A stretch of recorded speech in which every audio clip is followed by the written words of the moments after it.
It's a cool, misty night in Marshall County. Patches of fog roll lazily across empty fields, illuminated briefly by Deputy Sheriff Val Johnson's patrol car headlights. Johnson, experienced and trusted by his community, navigates quietly along State Highway 220, accustomed to these solitary patrols through rural darkness. Suddenly, through the silence and haze, something unusual pierces his peripheral vision. A brilliant light hovering silently just above the tree line. Initially suspecting a downed airplane or stranded vehicle, Johnson carefully guides his car toward the mysterious glow. But as he approaches, his caution rapidly shifts into alarm. Without warning, the light surges toward him, rapidly expanding and intensifying until it floods a patrol car's interior in an almost blinding glare. Johnson barely has time to react as a violent force strikes his vehicle.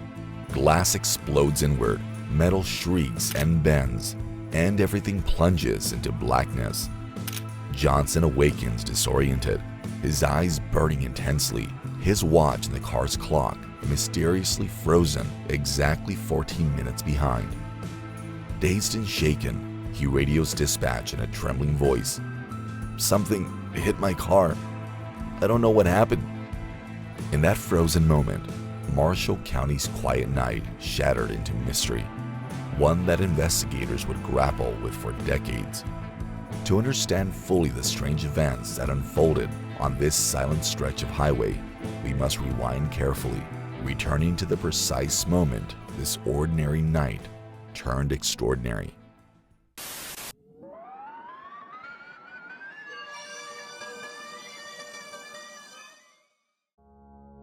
Marshall County's calm, 1979. Marshall County, Minnesota, in late summer was the kind of place where life moved gently and predictably. A patchwork of farms, wooded areas, and quiet roads, residents lived simply, their routines deeply tied to the changing seasons. Farmers tended their crops from sunrise to sunset. Families gathered at local diners, and neighbors greeted each other warmly in passing. For most people, Marshall County was comfortingly unremarkable, a quiet haven far removed from drama or sensationalism. At the center of this peaceful community stood Deputy Sheriff Val Johnson. At 35, Johnson was a respected figure in Marshall County, known for his steadfast nature and methodical approach. Colleagues trusted him implicitly, knowing him to be reliable, grounded, and precise in his work. A family man, Johnson had little patience for wild speculations or exaggerated stories, often dismissing local gossip about strange lights or unexplainable phenomena. To him, the natural world was rational and predictable. Anything else belonged to fiction or imagination. Yet beneath the surface calm, locals occasionally shared hushed accounts of strange lights hovering over fields or silent shapes passing swiftly overhead. Such stories usually ended with laughter or a dismissive shake of the head, attributed to weather balloons from the nearby Air Force Base, reflections of swamp gas, or simply tricks of tired eyes. Johnson, always practical, privately considered such talk merely products of boredom and isolation in the rural landscape. But on this August night, as Johnson's patrol car rolled steadily along Highway 220, the familiar quiet of Marshall County was about to be disrupted dramatically. Something entirely unprecedented was poised to challenge Johnson's pragmatic worldview and permanently shift the community's perception of what could happen beneath their peaceful skies. The night Highway 220 stood still. As Deputy Val Johnson guided his patrol car steadily through the familiar darkness of Highway 220, the night seemed no different than hundreds of others before it. The low hum of his engine, the gentle sweep of his headlights across empty fields, and the steady ticking of the dashboard clock formed a comforting rhythm. Johnson was alert but relaxed, settling into the familiar solitude of his late-night patrol.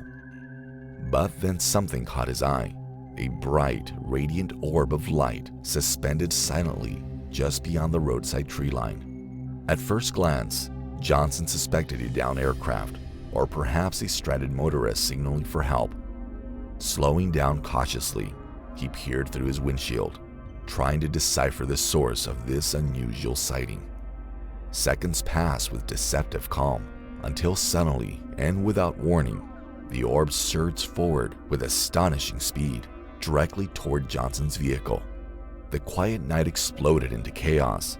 Johnson would later vividly recount. It happened so fast. 1 second it was floating still, the next it was rushing at me, blinding like the sun. A brilliant white glare overwhelmed his vision, flooding the car's interior, followed by the sound of glass violently shattering and metal buckling under tremendous pressure. In that split second, Johnson felt his body thrust forward violently, as if slammed by an invisible force. He blacked out instantly, consciousness swallowed by darkness. When he awoke minutes later, Johnson's eyes burned painfully, as if seared by intense heat or radiation. Dizzy and disoriented, he struggled to grasp what had just transpired. Emerging shakily from his damaged car, Johnson confronted a baffling scene. The windshield was fractured inward, spiderwebbed with cracks. Antennas on his vehicles were bent sharply at unnatural angles, and the hood bore dents suggesting impact from above rather than a head-on collision. Most puzzling of all, both his wristwatch and the patrol car's clock had stopped simultaneously, precisely 14 minutes behind. Johnson, trembling and breathless, radioed dispatch. "My car was hit by something. I don't know what. I'm hurt." Standing there alone on that darkened road, Johnson grappled silently with the extraordinary impossibility of what he had just experienced, an encounter that defied every rational explanation he had ever known. The investigation into Val Johnson's incident. Word of Deputy Val Johnson's bizarre encounter quickly spread through Marshall County, rapidly escalating into statewide and eventually national attention. Initially, locals struggled to believe Johnson's story, yet the physical evidence at the scene demanded serious investigation. Sheriff Dennis Breck, familiar with Johnson's steady reputation, publicly supported the deputy, remarking firmly, "I've never known Val to exaggerate. Something clearly happened out there." Local authorities conducted extensive investigations, meticulously documenting the damage to Johnson's patrol car. The windshield fractured inward by an unknown force, antennas severely bent, and peculiar dents across the vehicle's hood. Even more baffling was the inexplicable synchronization of Johnson's wristwatch and the patrol car's clock. Both stopped precisely 14 minutes behind the correct time. Doctors treating Johnson confirmed unusual eye injuries, akin to burns from intense ultraviolet exposure, further complicating any rational explanation. Expert analysis from Ford Motors and Honeywell added more intrigue, concluding the physical evidence defied conventional explanation. "We can't recreate this damage pattern using known collision scenarios," Ford's technical engineers stated in their official report. Investigators from the Center for UFO Studies, notably Alan Hendry, scrutinized the evidence in Johnson's testimony closely, stating publicly, "After extensive review, we found no indication of a hoax or deception." Still, skepticism persisted. Renowned UFO debunker Philip J. Klass vehemently dismissed Johnson's account, alleging it was fabricated, although without providing compelling evidence to substantiate such claims. Alternative theories circulated. Was it ball lightning, rare atmospheric phenomena, or even secret experimental aircraft from a nearby military base? Within the local community, opinions sharply divided. Friends and colleagues who deeply respected Johnson remained convinced of his honesty, while others were quietly skeptical, finding comfort in mundane explanations. Media coverage amplified these divisions, transforming Marshall County overnight from peaceful obscurity into a stage for national debate about UFO phenomena. Despite the array of expert analysis and contradictory theories, no single explanation resolved the peculiar details of the incident satisfactorily. As one local resident remarked, capturing the collective uncertainty, "People here trust Val, but no one really knows what to make of something this strange." Ultimately, The thorough investigations left more questions than answers, fueling speculation rather than offering closure. The deeper authorities probed, the more elusive truth became, leaving the Val Johnson incident of 1979 as one of Minnesota's most enduring and puzzling UFO mysteries. The unresolved legacy of Val Johnson's encounter. Decades after that mysterious night on Highway 220, Deputy Val Johnson's encounter remains stubbornly unexplained, its details frozen in unresolved ambiguity. Despite rigorous investigation and heated debate, no official explanation fully accounts for the extraordinary circumstances, the synchronized clock stoppages, Johnson's unusual injuries, or the baffling damage of his patrol car. For Johnson himself, the impact was deeply personal. The encounter thrust him unwillingly into the spotlight, burdened by skepticism and speculation he neither sought nor welcomed. Over time, Johnson retreated from public attention, yet remained quietly steadfast, never wavering from his original account. Marshall County, too, has been permanently touched by the incident, transforming from quiet obscurity into a location associated with one of America's most puzzling UFO encounters. As the years passed, occasional reports of strange lights and fleeting anomalies continued within the county, whispered quietly among residents. Many still ask, could Johnson have encountered an advanced, secret military aircraft test, or perhaps a rare natural phenomenon not yet understood by science?